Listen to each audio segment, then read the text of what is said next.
Warning. Within this fiction video, heavy subjects will be addressed such as mental illness disorders, school shootings, toxic relationships, and other assorted issues. If these are things you don't feel comfortable hearing about, I understand if you don't wish to continue watching this video.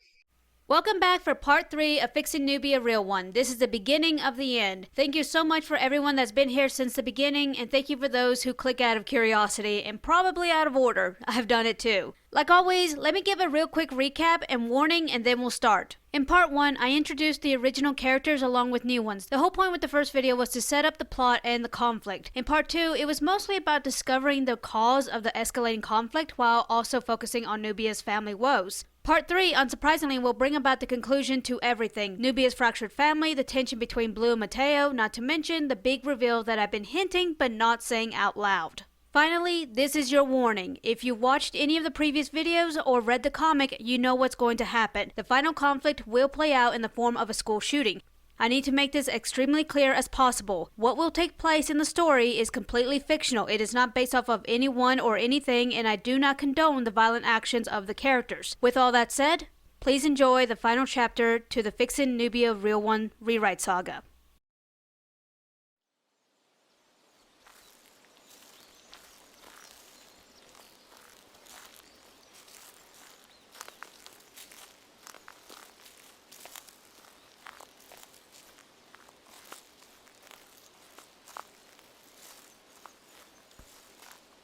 Young Nubia is walking up a trail with her mother Amira. This is the 4th time they've done this. Last year Danielle was with them but could only make it halfway. They reach the top and it's always breathtaking, but Nubia has recently developed a slight fear of heights. She clings to her mother Amira's leg. Do you not like the view? Do we have to go down? You're too big for me to carry. Is it that scary?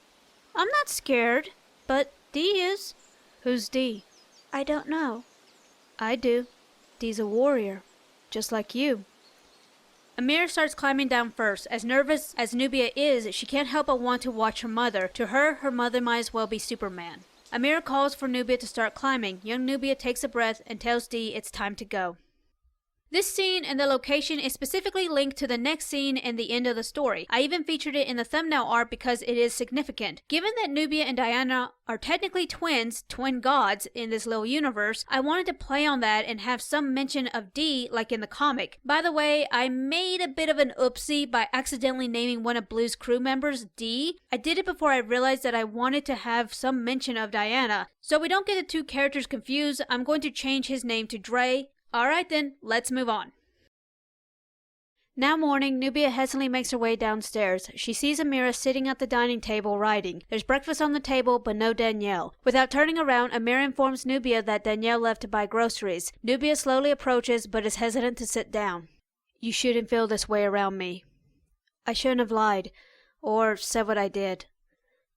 I do have regrets, and you are one of them. I failed you when you were a baby. And I failed you as a parent. You're a good mom. I've never needed to want for anything, and I have plenty of good memories with you. My favorites are when we went camping. I enjoyed that too. It was a nice break from this 9-to-5 lifestyle. I never realized how suffocating it could be until we stopped going. Why did we stop? You were growing up, developing other interests, and Danielle wanted to give you room to come into your own as a person.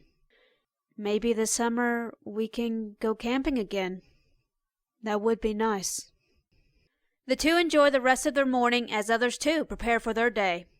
When I started writing the rewrite and had a decent understanding of the direction I wanted to go, this scene popped into my head like a vision, and not long after that, the ending of this saga was revealed to me as well. This really helped me narrow the direction I needed to take to have the events of the rewrite line up, so it didn't feel like it came out of nowhere. That was the reason for mentioning the camping when Nubia was talking to Oscar in part 1. I tried to be consistent, and while not everything in the story has to link up, I do think it is important that most does. That was something that I believe the story in the comic struggled with, especially the first half. At the end of part 2, I purposely left the rift between Nubia and Amira unresolved so we could start part 3 on a positive note, given the negative direction it's going to take later on. What I was really wanting to focus on the most in this scene was Amira specifically. In part 2, I talked about how Amira had a hard time expressing herself and just showing some type of vulnerability with Nubia. You've heard me bitch about characters not taking accountability, and I'll be d***ed if I was going to make the same mistake.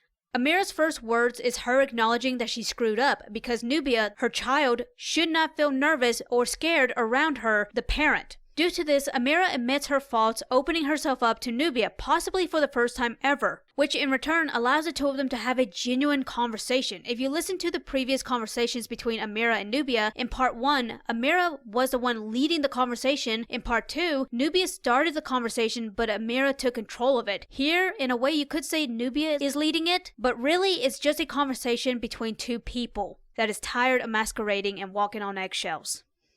Keisha drops Luna and T off at their school before making her way to her school. Normally Jason would drive them, but he had to go to school early for a team meeting. A car pulls up beside her and it's Waylon.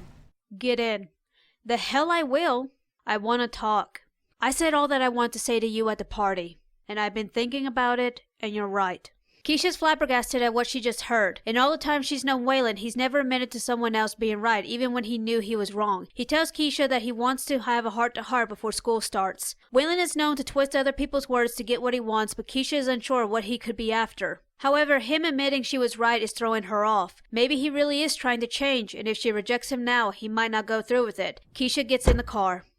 You know movies, mainly thriller and horror, specifically zombie movies, where the films open up with everyone going about their daily lives with their daily routines and then 10 minutes later, all hell breaks loose? That's what I was going for here. When it comes to Keisha, I wasn't too sure the role she would play involving the tragic event. In the comic, she was the cataclysm to it, even though it didn't really make much sense. It honestly came out of nowhere because it felt like Waylon got his revenge on Keisha when he ruined the protest that she organized. Which leads to another issue. Every encounter Nubia has with Waylon, Keisha is a driving force to it. Take her out of the equation and there is no fight at the party. Waylon wouldn't have started the riot at the protest and he wouldn't have enacted that terrible crime. Taking a closer look, it was really Nubia and Keisha that was triggering these reactions from Waylon. Don't take that the wrong way. We are all responsible for our actions, but that doesn't mean we are not influenced towards one direction or another due to the actions of those around us.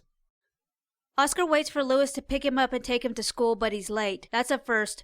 Lewis is always early and is quick to scold Oscar for just being a second late. Ever since what happened to Juan, the crew's been on edge, especially Lewis. Finally, Lewis arrives, but when Oscar gets in the car, he noticed luggage bags in the back seat. You going on vacation?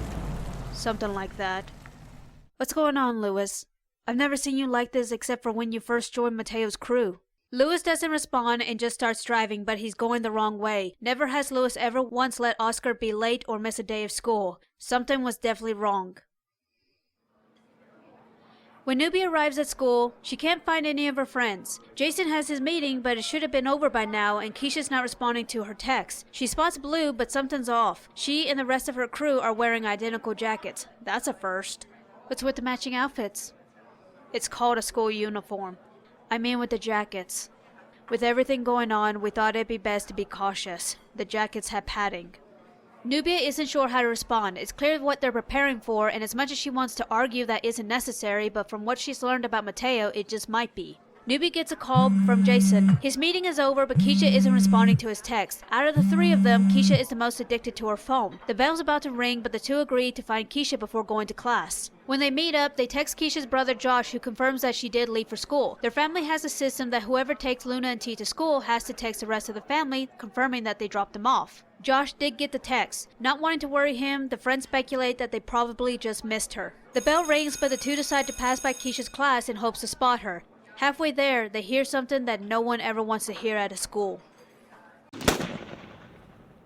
When it comes to Oscar, I can't say too much without giving it away, but from what was revealed about Lewis in part 2, it's clear what his motive is, but what will be the result of it, you'll just have to wait and find out. In case there's any confusion, Blue doesn't know what's about to happen. The jackets were merely conversation starters. However, it is acknowledgement that Blue does expect some kind of retaliation for what happened to Juan, and is doing what she can to protect those that follow her. One more thing that I want to address is the friendship dynamic between Nubia, Jason, and Keisha. In the comic, it felt more like Nubia and Keisha were closer with each other than they were with Jason, even though Keisha and Jason grew up together and Nubia was the new kid on the block, which made their friendship come off unbalanced. It was always Nubia and Keisha at the forefront of whatever dispute while Jason was in the back, hardly doing or saying anything. It kinda comes off as if Jason was created only to be their chauffeur. With my rewrite, I did my best to keep their friendship balanced. by giving them each a moment with Nubia. In part 1, Nubia went home with Keisha, spending time alone with her. After the party, Nubia and Jason have a moment alone in the car. In part 2, every scene that Keisha and Jason was in was always together with Nubia because there was no need to give more attention to one or the other. Same goes here. I wanted to give each of the friends a role to play while giving them each ample screen time. The silent ride with Waylon is unnerving as he drives further away from the school. Keisha tries to think of ways to get her phone back, but all her ideas end with them crashing. Finally, however, he stops. Looking around, she thinks she knows where she's at, but the trick will be to get away from Waylon. The door unlocks and he gets out. Keisha's hesitant at first, but doesn't want to miss this opportunity and quickly gets out before he has a chance to lock the doors again. She runs a distance from the car, but Waylon doesn't follow. He just looks puzzled by her behavior. This is kidnapping. You got in the car of your own free will, and you can walk away whenever you want. My phone? Waylon drops it over the edge. Keisha now thinks the worst, but Waylon just takes a seat on the hood and takes in the view. What the hell? Like I said, you can leave whenever you want. So you can run me over with your car? I'm not that psychotic. I don't get it. Why drag me out here then? Just start walking. By the time you reach the highway, it should all be over anyway. What do you mean over? What did you do? Just go, Keisha. I'm not going to hurt my alibi. Keisha does exactly that. She doesn't know what's going on, but she's not sticking around to find out. I gotta say, I think this version of Waylon is more intimidating than the comic version. I think part of the reason for that is that my version of Waylon is more manipulating. He tried to gaslight Keisha in part 1 at the party, and now he's using her own words against her to get her to lower her guard, and unfortunately it works. In the comic, Waylon basically has tantrums. He's always putting on a front, and when he gets embarrassed or told no, his first reaction is to call people names and then get physical. That's what children do. When they get upset, they call each other names, start throwing their toys around because they're not getting their way. What part of that behavior is supposed to be intimidating? I never really addressed Waylon being in Mateo's crew, and I apologize for that. Waylon isn't necessarily an official member, but he specifically joined for his own benefit. There are people like that. They join a group not because they share the same belief, but because they want safety and comfort, and they think they'll get that if they join what they consider the winning or stronger side. The best historical example of this would be the SSS party. However, Waylon is a very self-centered person in both versions, and when something is no longer convenient for him, this is what he does. He finds a way to save face. Lewis pulls into a garage to the relief and bewilderment of Oscar. He silently leads Oscar through the scrapyard and pulls the cover off of a car. This was supposed to be your graduation present. So you are leaving. Why? Is it because of Mateo? You don't have to protect me anymore. It's not always about you, cuz. I don't want to tell you what's going on. You'll find out, and when you do, you'll hate me, and rightfully so. Lewis, you've been like a brother to me since day one. Whatever you've done, I'll probably be pissed at you for it, but I'll never hate you. It's not what I did. It's what I supplied Mateo with, so he can do what he wants. Be a better man than me, Oscar. And don't wait too long. Girls don't wait forever. From a young age, Lewis told Oscar never to cry around others, but what else is there to do when there's nothing left to say? The cousins hug, knowing this may very well be the last time they will ever see each other. One of the most common complaints I hear about this comic is the lack of male representation. It's clear this comic was specifically written for a young female audience, which is concerning given certain scenes in the comic and the explicit language, but I've already talked about that in part 1. The male characters in the comic were either extremely passive, like Jason, who didn't really do anything, or they were extremely misogynistic, meaning Waylon. Oscar was the closest thing to a decent representation of a male character, but because of how he was drawn and portrayed, many male reviewers of the comic just couldn't relate to any of the male characters. My main goal when it came to Oscar and Jason was to try and depict boys on the cusp of manhood. I'll be straight with you, I'm a girl, so my knowledge on this is limited, but I wanted to at least try. I do have male figures in my life that I've looked up to since I was a little kid, and I'm using them as examples. With that said, I wouldn't call Lewis a prime example of what it means to be a man because he bullies his cousin and he's running away from his problems instead of taking accountability for it. However, that doesn't mean he's not a man. He chose to look after Oscar when he had no responsibility to. He joined Mateo not because he wanted to, but for the sake of Oscar, and most importantly, he acknowledges his failure by telling Oscar to be a better man. That's a hard pill to swallow. Alright, here is your warning. This next scene will take place in the school during the unthinkable act of a school shooting. I want to make this as crystal clear as possible. This is fictional, and I under no circumstances condone the violent acts that are committed, nor do I encourage anyone to replicate the acts of the protagonist. Here we go. Nubia and Jason duck in the girls' bathroom, believing that to be their safest option since all the doors are locked. The bathrooms don't have doors, but it's better than nothing. They find others hiding in the stalls. They're scared out of their minds, and one of them looks to be on the verge of a panic attack. Her friends and Nubia manage to calm her down. Before they can decide what to do next, Nubia hears someone approaching. The girls hide in the stall while Jason positions himself with a heavy school book in hand. Nubia carefully listens behind the stall. She wanted to stay with Jason, but he insisted she hide. Nubia hears it all play out, but she hears Jason struggling more than she thought he would. Something comes over Nubia and she rushes out to help. Between the two of them, they manage to subdue him. Jason knocks him out with the book, and Nubia takes the guy's belt and ties his hands behind his back. Jason now asks where the gun went. As they search for it, they find one of the girls holding it. "Nia, put that down. That is not a toy. It's our only protection. The cops are on their way, Nia. Remember the drills?" Protocols for situations such as this is the doors entering the school automatically locks and the cops are automatically called as well. Unfortunately, this does mean they are locked out of their classrooms. The teachers have a responsibility to keep the students under their care safe, meaning they are not allowed under any circumstances to open their doors. Not to mention, students and teachers are probably texting and calling their loved ones and also calling 911 as well. Jason argues having a gun will only make their situation worse, but the girls argue the opposite, and Nubia too thinks it would be in their best interest to keep it. However, she would prefer if it was in Jason's hands, who does have experience with firearms. "Nia, the cops that are coming are responding to a school shooting. They don't know who the shooters are. If they see that in your hand, it won't matter what you try to tell them. You will be arrested." Nia gives Jason the gun and immediately he disarms it. Unfortunately, there's no time to breathe as a phone rings and it's none of theirs. It's clear that this guy was sweeping the area and it was only a matter of time before the others realized his absence. There's no doubt they'll come looking for him. It's time to make a decision. Jason reveals that in the boys' locker room, there's a door that isn't connected to the system. It has to be locked manually, and the coach usually keeps it unlocked during school hours. One of the girls asks how can he know the coach didn't lock it when the shooting began. When Jason's team meeting was over, the coach left early because he had something to do on the other side of the school. He left the door unlocked so students wouldn't have to go through the school to get to their class. Jason's positive it's unlocked. Some of the girls don't want to take the chance and want to stay, while the others want to leave before it's too late. However, Nubia is adamant. No one is being left behind. "I'll go and check to see if the coast is clear." "It should be me instead. I'll go." "That's not happening. I'm the man. It's my responsibility." "You're right. That's why, if I get caught, you need to be here to protect them." Before heading out, everyone puts their phone on silent. Nubia uses FaceTime on her phone so Jason can tell her if anyone's there. One of the girls had her AirPods with her and gave them to Nubia to use. The group gets decently far with their system, but they run into a snag. There's two of them right in front of the entrance of the gym. Nubia and Jason are unsure how to deal with this obstacle, and now the girls are starting to get spooked and want to go back. Nubia remembers the phone. Jason turned it off and put it in his pocket. They don't know who anyone in his phone is, but they look at his text and narrow down who the two could be. Nubia sends emojis to see if they react. One guy does check his phone. Seeing that, they come up with a plan. They'll send a text telling the other two that the other guy got jumped and is locked in a closet. Hopefully they'll take the bait and leave to help him, giving them the chance to make a run for the gym. Everyone holds their breath as Jason sends the text.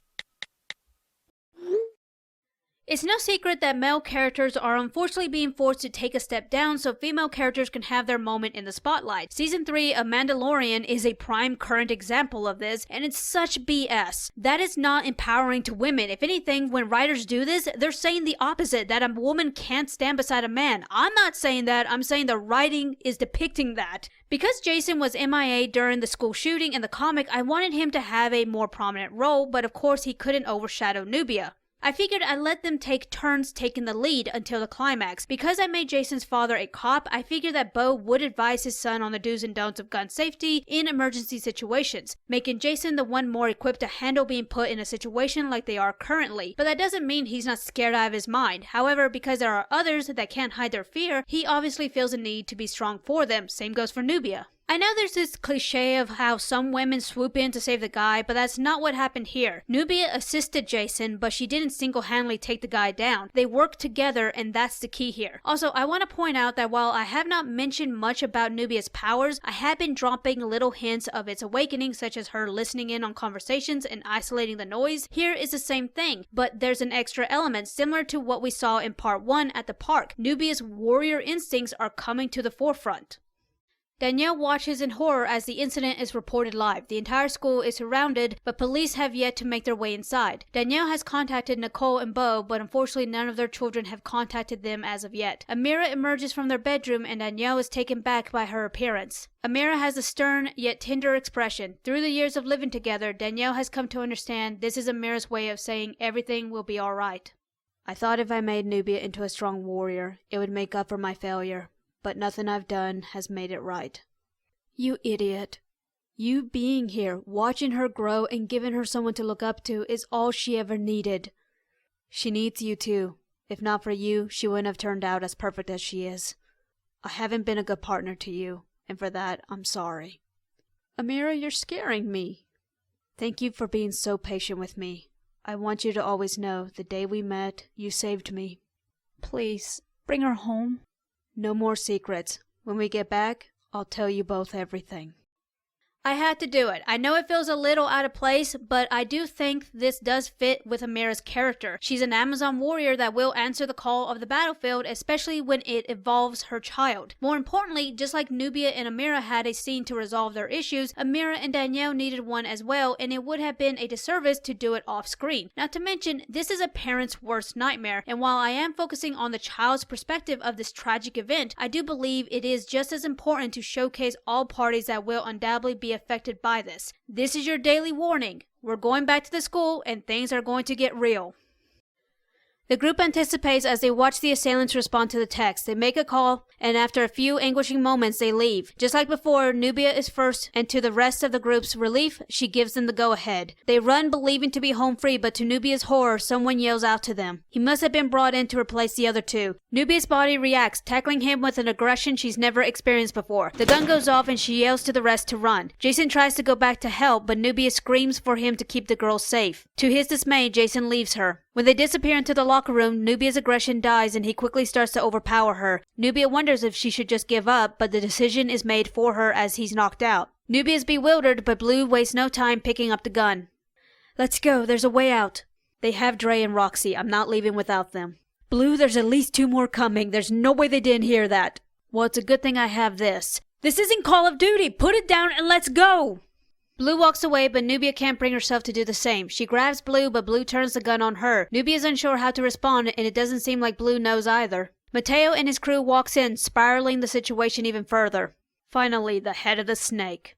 You're the only snake here. What the hell, Mateo? Why would you do this? Ask her. She started this. The hell I did. One of my guys is in the hospital because of you. He was the one instigating it. They were defending themselves. 2 against 1? The hell they were. Nubia has had it. She asks Mateo what it is he is after. How does this keep his community or his mother safe? This act can only end with an irredeemable reputation. The only salvation Nubia can see for them is if they cease what they are doing before anyone gets hurt. Mateo makes it clear it's too late for that. No one will make me bow my head ever again. And I'm not losing any more friends. Everyone please, just stop! When Tipper's flaring, the time for talk has ended. Both Blue and Mateo pull the trigger, but a shield is thrown between them, blocking each other's bullets. You know what the weird thing is? I almost forgot to write Blue into this. The motive behind this terrible act is clear. Unresolved trauma from both Mateo and Blue has been festering for years, and now it finally boiled over. The thing is, it's obvious that it hit Mateo the hardest because it was his mother, not a friend or a neighbor, but his mother, his blood. Not to mention he was already dealing with another social issue prior to what happened to his mother. So it's not too much of a stretch to see him respond this extremely, and in an unfortunate way, he's just too far gone to save currently. As for Blue, friends come and go in our lives, and as tragic as it was about what happened to Jack, Blue was given the chance to heal from that. Her parents sat her down and talked with her about it, but because Blue wouldn't let it go and move on, this is the result. Nubia gave her an out and she chose to stay, perpetuating it. Final warning, this is the last stretch and it is a hard one because a fatality will occur. Jason leads the girls to the door and to all of their relief it's unlocked. Now outside, Jason questions if he should go back, but hearing the sirens gives him his answer. Jason looks for his father among the sea of police cruisers. Finally, father and son are reunited. Jason wastes no time telling his father what happened and who was left behind. I left her. I left Nubia. What if... Jason, these girls are safe because of you. I'm proud of you. Now leave the rest to me. Bo unexpectedly spots Amira. He tells his partner to inform the other officers of what Jason told them. He approaches her and at first asks about the getup, but Amira has no time for jokes. As she informs him that she's going in, Bo tries to stop her, but Amira makes it clear that her combat experience outweighs his. He's completely against it, but Amira doesn't wait around for his permission. She overheard Jason about the door and of Nubia. Giving no time to inform the others, he radios it in as the two of them enter the lockered room. They hear yelling, and as they peek their heads out, the guns go off. Amira springs into action, and Bo orders them to drop their weapons. Mateo quickly opens fire, and his crew follows his lead. Nubia ducks behind the shield, pulling Blue with her. Amira uses her sword to cut and reflect the bullets. She gets close enough to disarm some of Mateo's men. Bo chases after one, trying to escape when reinforcements emerge from the locker room. Nubia wrestles with Blue over the gun, but when Blue sees the reinforcements, she relents, and Nubia searches for her mother.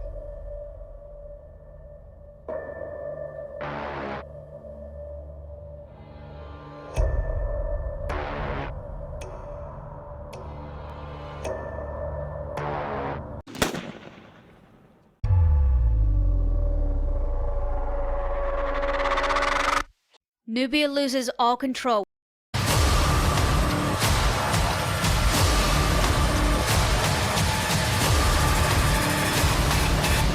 I'll kill you. Nubia, don't! With no time to waste, Bo tackles Nubia to the ground, but she quickly rushes to her feet. Bo holds her tight so she can pursue, but he is struggling to hold her back as Nubia's eyes are fixated on Mateo, who is struggling to catch his breath after nearly having his windpipe crushed. Bo covers Nubia's eyes, hoping that might calm her down, if only a little, and to his relief, it does. I'm so sorry, Nubia, but that's not the answer. It won't undo anything, and it won't take the pain away. The anger within Nubia subsides, and she quickly makes her way to Amira's side. I want to go home. Help's on the way. I want to see my sisters. You have sisters? At the mascara.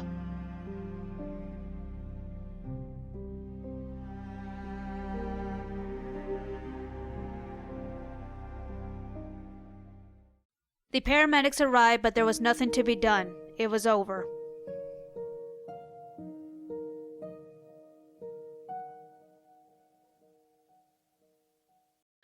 Looking back at the comic, I personally think Ella McKinney took it a step too far when she had children getting shot in her adaptation. I think there's a time and place to showcase something like that, but given the age range of this comic, 13 to 17, I just don't think it was appropriate, and I was not going to do the same thing. Even though this comic is for young adults, and while the young reader should be able to relate to some degree to the young characters and feel that they too can overcome their hardships, I do believe it's just as important to express that sometimes it's okay that you can't handle what's on your plate, and that it's okay to ask for help.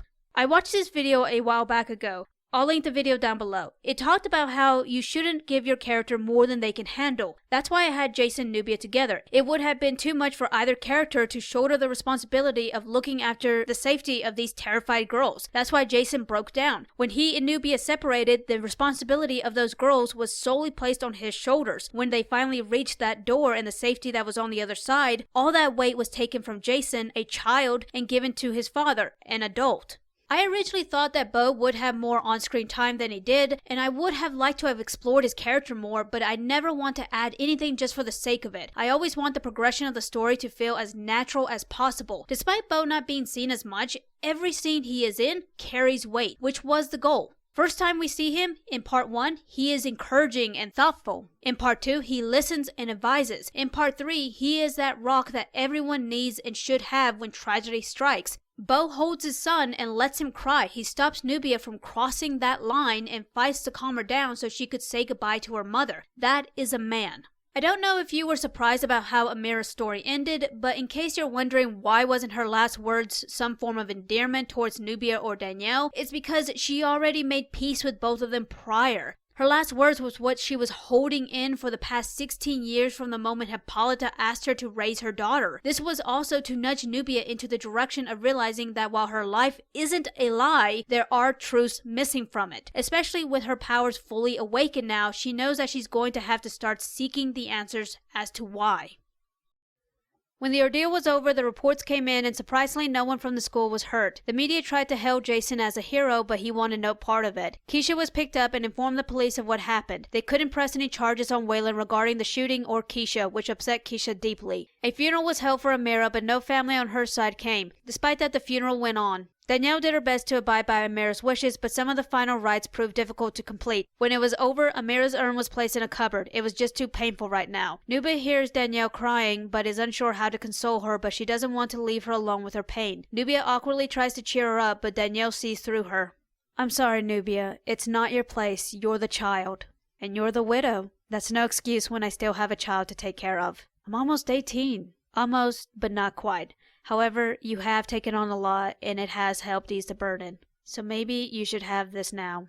Danielle uncovers the chest. She explains that before they got married, Amira requested that Danielle never ask about the chest, telling her that was the one thing that was hers alone. Danielle was taken back by this, but had no issues accepting Amira's request. However, the secrecy of the chest would become overwhelming at times, and Danielle will sometimes be resentful of it because it was Amira's only connection to her past and seemed to always be the one thing holding her back from fully embracing the life she was having now. With hesitancy, Danielle tells Nubia that the chest is hers and whatever secrets it holds. She gives Nubia the letter that came with it, explaining that she made Amira write one after their fight. Danielle leaves Nubia to have some privacy, but Nubia asks if she wants to stay. Whatever's in there was in Amira's past, and I treasure the years I've spent with my Amira too much to go looking for skeletons. With the room to herself, Nubia takes a deep breath and reads the letter.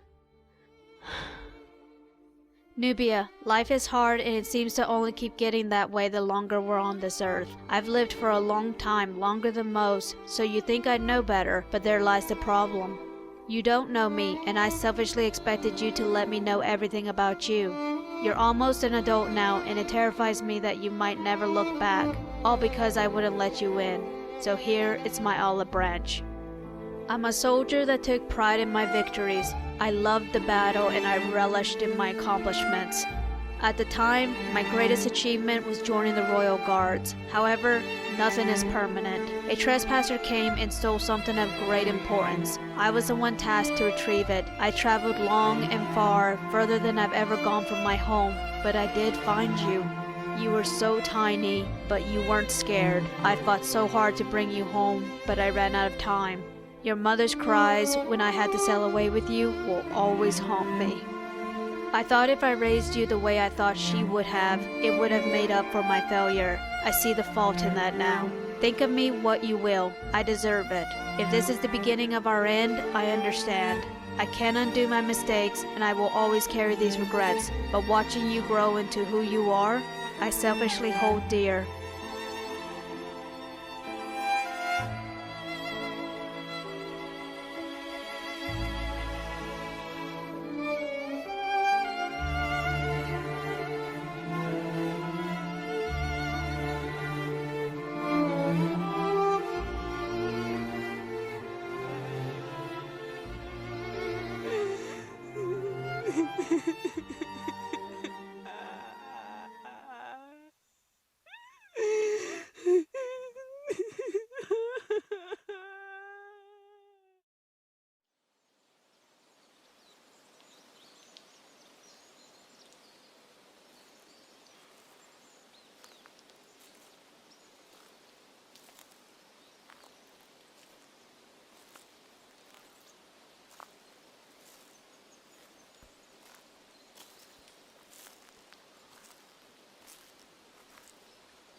It took a while, but I'm here.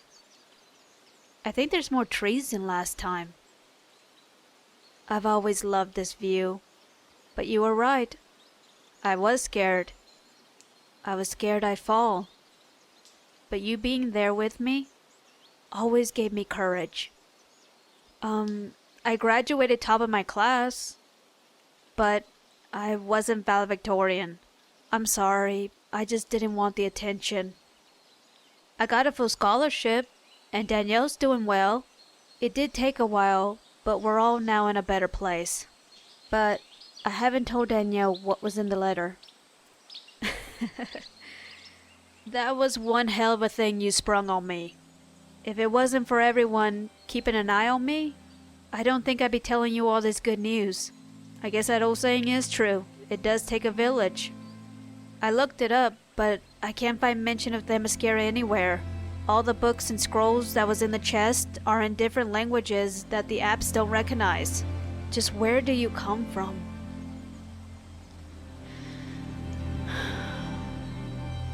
It took some time, but I'm not angry anymore. And I've decided you are my mother. And I swear I will find Themyscira and take you home. Well, I guess that's about all that I had to report. Oh, by the way, there's a new superhero, and it's a woman. She wears a peculiar outfit and bracelets that look very familiar. I think she might be my best lead. She goes by the name...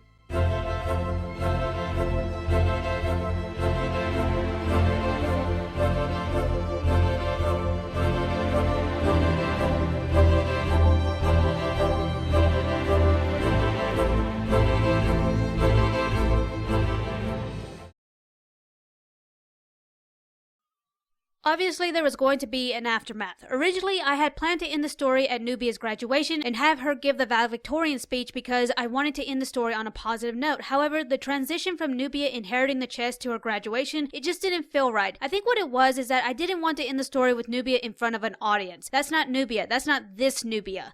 Given the scale of the conflict, a loud and proud ending just wouldn't have been as impactful as a quiet one. Despite all the comic's faults, the quiet ending that it had was the best ending for that story. I knew I wanted to incorporate Diana somehow at the end, and originally I was going to draw her, but I felt that would have been a disservice to Nubia. I think that's an issue that a lot of super side characters have. The writers go for that nostalgia bait and bring in as many main superheroes as they can to uplift the main character in their own comic, instead of letting them stand on their own. Ellen McKinney did the same thing with her comic. When it came to the big reveal of Nubia's identity, obviously it had to come from Amira, but I didn't want it to be straightforward like in The Princess Diaries. You are Amelia Mignonette Thermopolis Rinaldi, Princess of Genovia. Me? A princess? Shut up! Instead, I wanted it to be given in a way where Nubia would desire to want to know more, to seek it out for herself, because Amira took it to the grave. The most important thing that I wanted to convey with this ending and the rewrite as a whole was that I wanted Nubia to come into her own. I even tried to display that within the thumbnails, particularly with how Nubia was depicted. In the first image, she's crouching in a ruin looking up. I drew her like that because I knew nothing about Nubia. I did not know this character existed until this comic. Second image, Nubia's still looking up, but she's out in the sun and is more elevated. However, by the third image, she is standing tall and proud and looking straight, not up. That last bit with Nubia on the mountain, that was about her making peace. Learning any family secret that impacts your perception of your family can really f*** with you, and it's no different for Nubia. I wanted to convey that she did struggle with it, and if it wasn't for the people in her life, the people that we've met, Nubia would have undoubtedly gone down a dark path, which isn't necessarily a bad thing. It would have definitely given her more character. The point I'm trying to make is that it took Nubia a long time to find peace with not only Amira's absence, but also with the confession she left behind. But now that she has, Nubia's ready to forgive her mother Amira and make the declaration that she will honor her dying wish, igniting that next chapter in Nubia's life.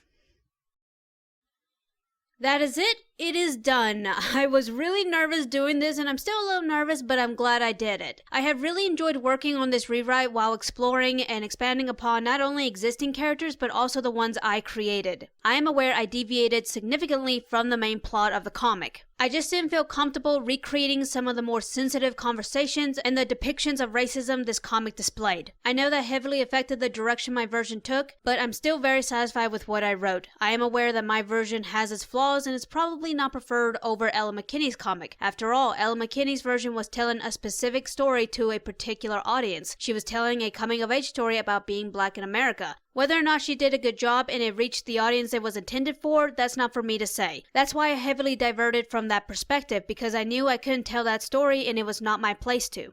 With that said, I want to address something that Ella McKinney said in the beginning of her comic. She has this monologue where she talks about not being able to see herself within the superhero characters that she grew up reading until she saw Nubia. She emphasizes that it was the appearance of the character and not her personality that defined her appeal to the character Nubia. I understand the importance of showing diversity, especially when we live in a very multicultural country. However, it's concerning that a character's appearance seems to matter more than their personality. I find it interesting that when Ella McKinney was describing how she was gushing over Nubia's appearance, she didn't talk about the story that introduced her to the character or how the character was portrayed. Character design is extremely important because we do eat with our eyes first, especially when it's comics, but ultimately it is the character's personality that is the deciding factor on how well the audience receives it. Take Batman for example. If all Bruce Wayne was a rich guy that got his kicks beating up people that was of lower class than him, his character would not be the cultural icon it is today. What gravitates people's interest towards this character is his desire to stop criminal activity in hopes by preventing crime, it'll keep someone's life from shattering the way his did when he was a child. He is giving back to his community in ways his money can't. However, it's not enough and Bruce is aware that he's fighting a never-ending battle. Despite that, Batman persists even though his decision to do so is chipping away at him both physically and mentally. It's all these little things that builds up his character that attracts me to his character. While I'm not the biggest superhero fan, Batman is one of my favorite DC characters, and it's not because I see myself in him. With all that said, I'd have one final thing I'd like to say, specifically to Ella McKinney. I know that she'll most likely never see this, but to anyone watching, maybe you can take something away from this. Mind you, I'm not a professional. To Ella McKinney, what I would like to see from her in the future is to see her expand more on her characters and story. Don't be afraid to show the negative sides of your characters and the dark point of views of your story. I'd like for her to show both sides of the coin instead of just focusing on one side. The more angles you show, the more dimension you give your story. Let me end this by saying the same thing that I said about Moriko Tamaki, the writer of I Am Not Starfire. Do better because you are capable of better. Thank you so much for watching from beginning to end. I appreciate it so much. Don't be shy to let me know what you think and like and subscribe.